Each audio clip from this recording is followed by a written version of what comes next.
Hi everyone and welcome to the last module, Module 8. In Module 8 we'll be talking about a resume.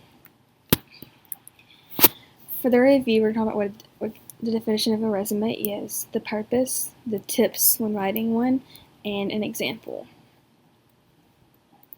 A resume is an important document that outlines and describes your personal, educational, and professional qualifications and experiences. It is an important part of an application process when applying for jobs. The purpose of a resume is to provide a detailed overview of your skills, abilities, and accomplishments. This is a document that you will need to update regularly if you volunteer often or do different jobs. When you're writing a resume, you need to make sure it is professionally written and there are no grammar errors. Things you should know. When applying for jobs, look for keywords. Make sure you know what they are looking for and include those keywords where it is relevant. To get an idea of how to write your resume, study examples of resumes that are from your industry. Make sure to make it easy to read and very straightforward. Abbreviate and condense. Include numbers. Use appropriate font. Times New Roman is the best one to use. 12-point font is a good size font. Put your most important information first. It is important to keep your resume as brief as possible. The important information would be your experience, achievement, and education skills. Make sure you use power words like example for achieved, earned, completed, or accomplished. You want to include your most important achievements first. You want that to stand out the most.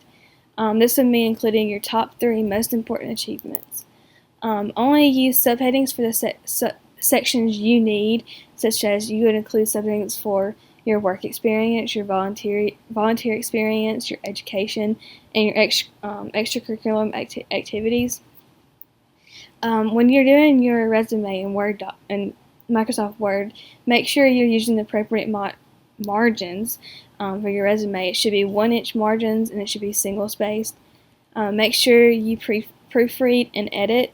Ask someone to look over it for you, and make sure you have the most relevant information on your resume, because the resume is the first tool that they look at to getting it, for the interview process. Here's an example of a resume. You see how the name is up in the top left-hand corner, and you can't really see this part of it, but it's your address, your phone number, and your email.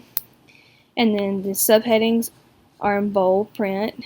So there's the work experience, volunteer, and then there's the education, and then the extracurricular activities. Make sure you have accurate information. Then you come to the end of the lesson. Make sure you complete your discussion post. Make sure you make your initial post on time and then respond back to 2 classmates. Make sure you complete your module quiz, which is only 5 questions. You have 10 minutes to complete it. Your last assignment is to complete your resume assignment. Make sure you use Word document. Make sure you're using the correct margins and the correct subheadings and the correct information, and make sure your information is accurate. The last thing I'm going to talk about is your final exam. It's due December 7th at midnight, and all you have to do for your final exam is to turn in everything that we've done from the start of the Module 1 till now. So all the assessments you will need to turn in. That will include your final exam. If you have any questions, please let me know. I will have a module just for your final exam, and you'll have to upload. It'll be file uploads, and you're going to upload each one. So if you have any questions, again, please let me know. I've enjoyed teaching you guys about the Student Support Service Program and what all goes into it, and I hope this course helped you, and just let me know if you have any questions. Alright, have a great day.